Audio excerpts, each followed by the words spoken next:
What if everything you've been taught about attracting a partner is the problem, not the solution? Today, we're going to find out.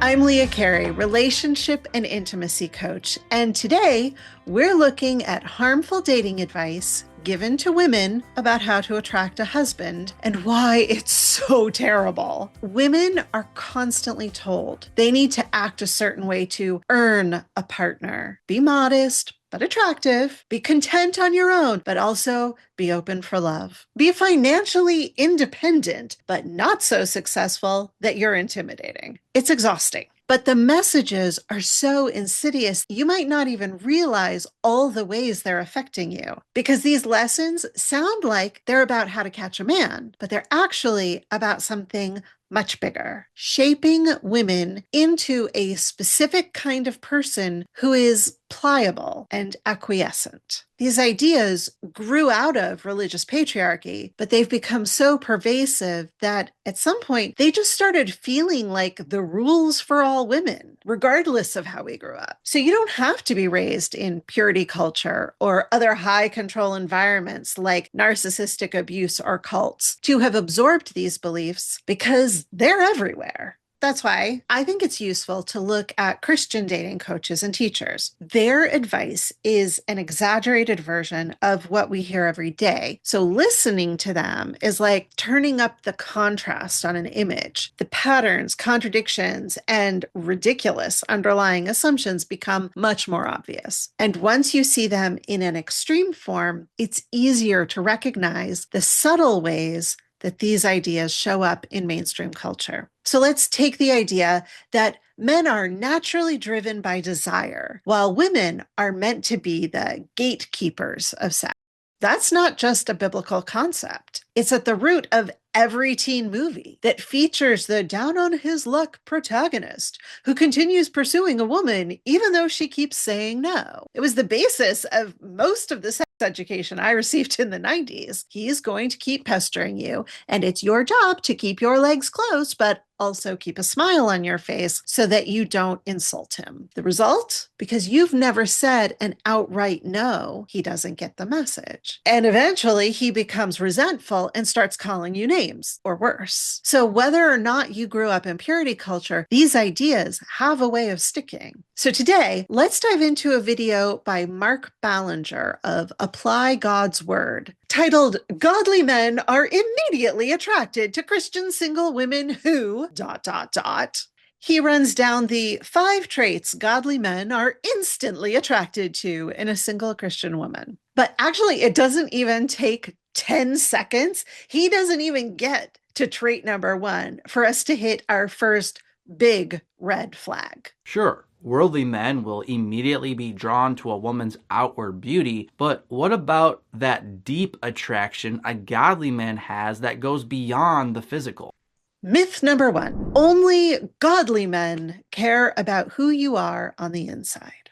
So the concept here is that worldly men only care about looks, while godly men care about your heart and your character. That's a hell of a statement, because the implication is that if a man isn't a Christian, he must be shallow, superficial, and incapable of true love. That is not just false, it's insulting. Men, regardless of religion, are people. Some are deep, thoughtful, and value a woman's personality and character. Others are immature and surface level.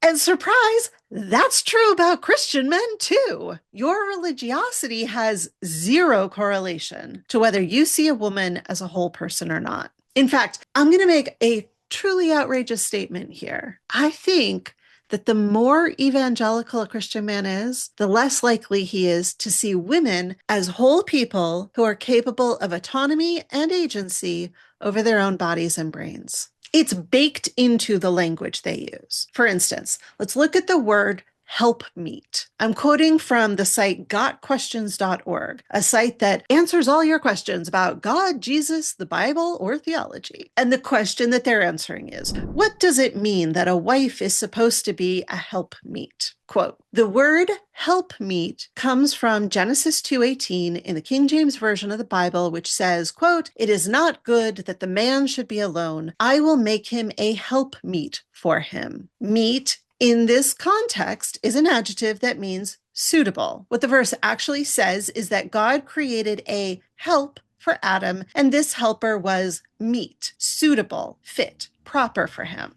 Through the years, the phrase helpmeet morphed into a single word, helpmeet. God stated that it was not good for man to be alone. A man is by nature a social creature. God created us to need companionship. And of course, a man alone cannot propagate. Adam by himself was incomplete. This is why God created Eve as a helpmeet to complete Adam, to provide society for him, and to enable him to produce children. Eve was exactly what Adam needed, a helper suitable for him.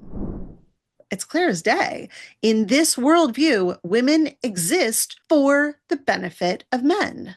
A man needs someone to carry his baby. A man needs someone to provide him with companionship. So Eve was created to provide those services for Adam. In any healthy relationship, we want to support our partners to the best of our ability. But this myth goes way deeper. A woman's identity and dreams are expected to revolve around her partner's needs and desires. Women are meant to be selfless and humble and even lose themselves in order to elevate their partner. The corollary to all of this is that a woman must find a godly man in order to truly serve her purpose in life, because no one else could possibly love her the way she deserves. And here's where this thinking seeps out into non-religious secular community, because even in non-religious spaces, there's an idea that some men are husband material because they tick all the right boxes: stable job, moral values, a good guy, and others are just bad boys who only want one thing. But people don't fit neatly into categories. A man's character isn't determined by his religion, his career, or his label. It's determined by who he is and how he treats people of all genders. There are thoughtful, emotionally mature men of all backgrounds, and you deserve someone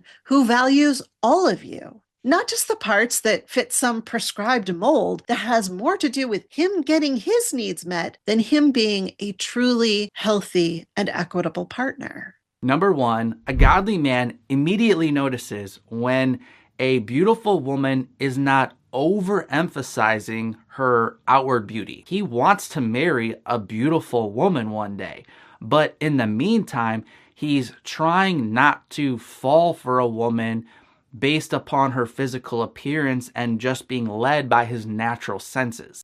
Myth number 2, a woman must be conventionally attractive to be desirable. So what does it mean to be desirable? According to these Christian dating tips, it's not just about looking good. It's about looking good in the right way. For a woman to be attractive, she has to be beautiful in a very specific way. Effortless, natural, not trying too hard, but still undeniably gorgeous. She needs to look good without makeup and even better with makeup, but in a very natural way, so you can't actually tell that she's wearing any makeup. She needs to be as comfortable four-wheeling with mud in her hair as she is getting dressed up for a fancy dinner with pearls around her neck. And yes, that's an entirely intentional double entendre, because she also has to be up for absolutely anything he wants in bed. Obviously, it's just more wood on the fire of the same old beauty standards. The message being sent is,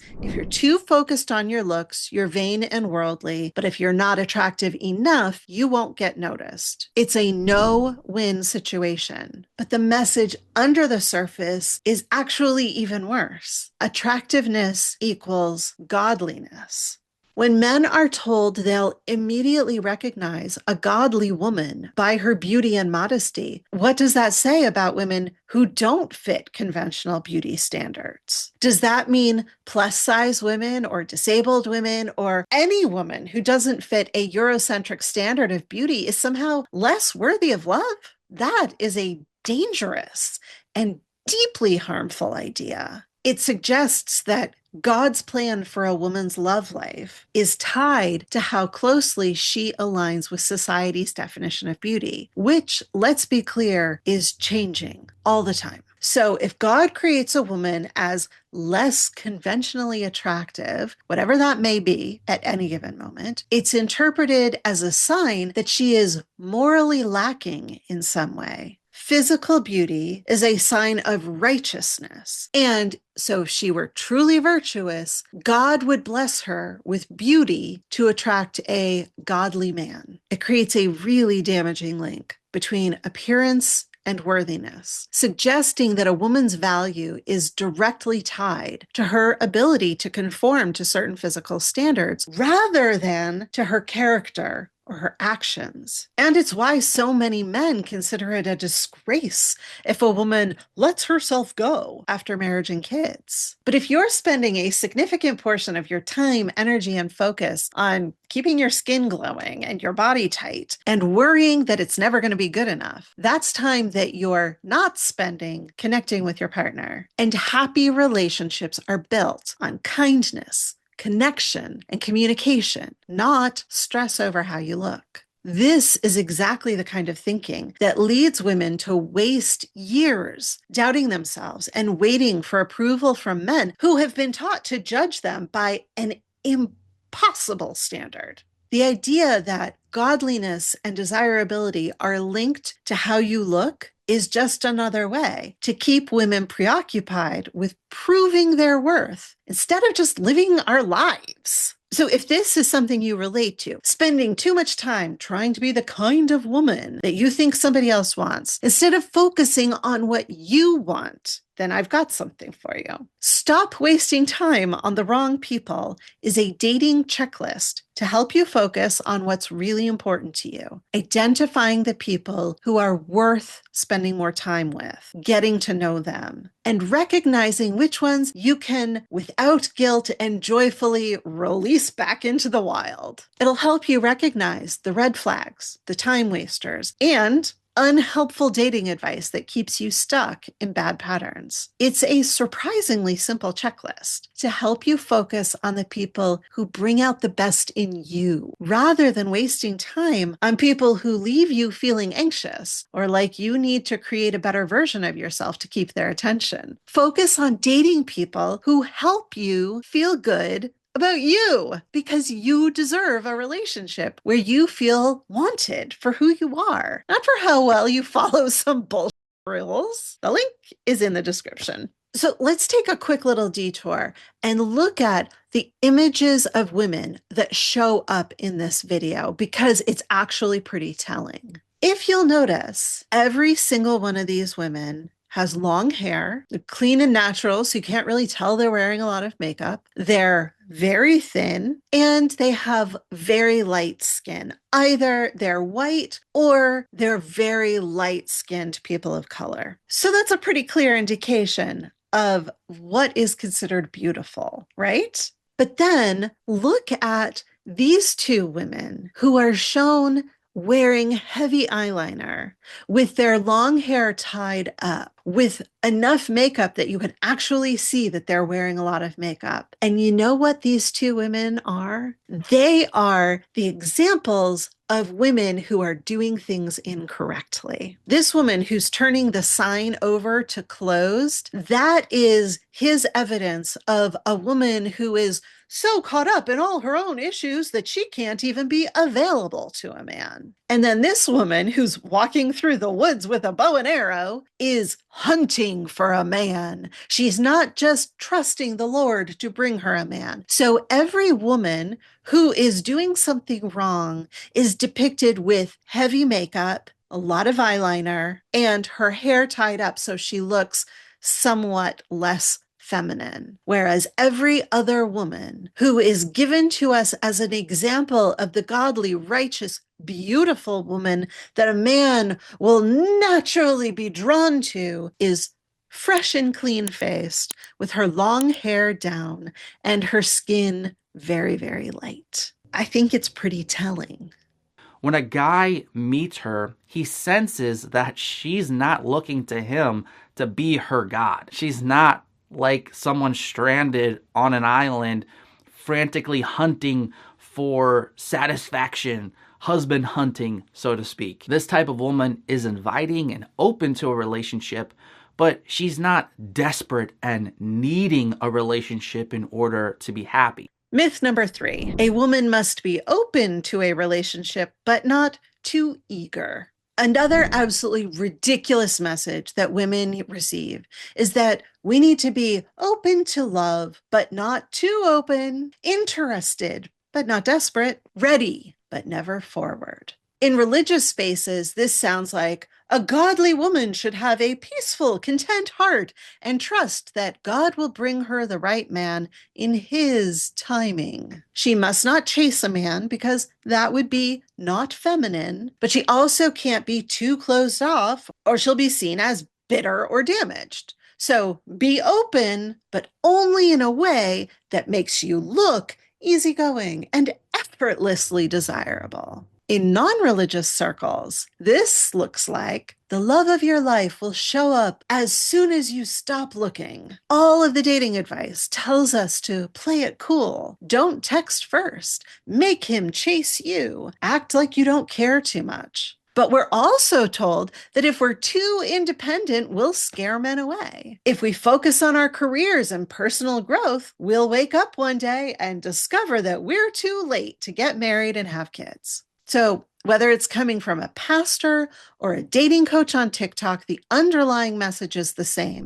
Women are supposed to wait, position themselves correctly, and be chosen. Being passive makes you invisible. Taking too much initiative is unnatural. Being too available is a failure. Being too unavailable is a turnoff. That is why in the year of our Lord 2025, it is still seen as unseemly for a woman to ask a man on a date. And God forbid a woman should be the one to propose marriage. Not only is it considered shocking, it's widely seen as a sign that that marriage is doomed to fail. Even in a supposedly progressive culture, people hesitate. They worry it's emasculating or that the man isn't really committed. But if the guy takes years to propose, the woman should just sit back and wait patiently or cut ties so she can find someone who will propose to her, because a proposal is apparently the only way we can judge someone's seriousness. This idea that men lead while women wait is deeply ingrained, and it goes far beyond religious communities. It's workplaces, relationships, it's even how we talk about ambition. Men with strong opinions are leaders, and women with strong opinions are bossy, controlling, or too difficult to work with. Waiting around for someone else to decide your future is not destiny. It's conditioning and it's controlling. The idea that a woman should have to perfectly balance her openness just to attract a partner is exhausting, and it's not how meaningful connections are actually built. A man immediately notices when a woman believes in him. All I'm really talking about is a woman being encouraging and supportive of that man, where he knows this woman has my back. She believes God has a good plan for me and that he's given me the ability to fulfill the purposes that he has for me. Proverbs 14:1, the wisest of women builds her house, but folly with her own hands tears it down. You can either use your words to build a man up and encourage him to do great things for the Lord, or you can use your words to doubt him and discourage the dreams the Lord has put on his heart. A godly man is looking for a supportive, encouraging woman who really believes in him. Myth number 4, a woman's main role is to support and encourage her partner at the expense of her own ambitions. A woman's primary purpose in a relationship is to support and encourage her partner, especially when it comes to his dreams, aspirations, and calling. But what about her own? In a relationship, we all want to support our partners. At least I hope you do. But this teaching goes deeper and to a really harmful place where a woman's identity and dreams are expected to revolve around her partner's needs and desires. So let's go back to the idea of the helpmeet. Women are helpers and companions. She is, quote, different from him, but well suited to him, one who completes him in every way and who brings harmony, not discord, to the relationship. So, women should be selfless, humble, and willing to lose themselves in order to elevate their partner. And again, this isn't just something you hear in religious circles, it's part of broader culture too. How often do we hear about women who've given up their career or put their goals on hold to support their husband's journey? In contrast, how often do we hear about men doing the same for their wives? So rarely that it's viewed as a rare and noble sacrifice. So when women do it, it's expected. When men do it, it's a sign of his incredibly deep devotion to a woman who may or may not even deserve it. When women are taught that their value lies in what they give to others, especially their partners, it sends a really dangerous message that our needs don't matter. It's our lot in life to constantly put others first. And yes, this is absolutely true in the bedroom too. Women cast their own needs so far aside that too often my clients can't even answer the question, what do you want in bed? What would bring you joy? In the cases where they even have an answer, they often preface it with, well, I don't think he'd really want to do this, but. Meanwhile, how often is she doing things in the bedroom that she doesn't entirely want to do? Maybe that she even dislikes, that she pretends to enjoy so she can get the little scraps of pleasure that are available to her. A healthy relationship is one where both partners are devoted to two things: expressing their own needs and being present to their partner's needs. A woman can absolutely be supportive, loving, and nurturing while also fiercely pursuing her own dreams. A man can get his needs met in bed and also spend the time, care, and attention to fulfill his partner's needs too.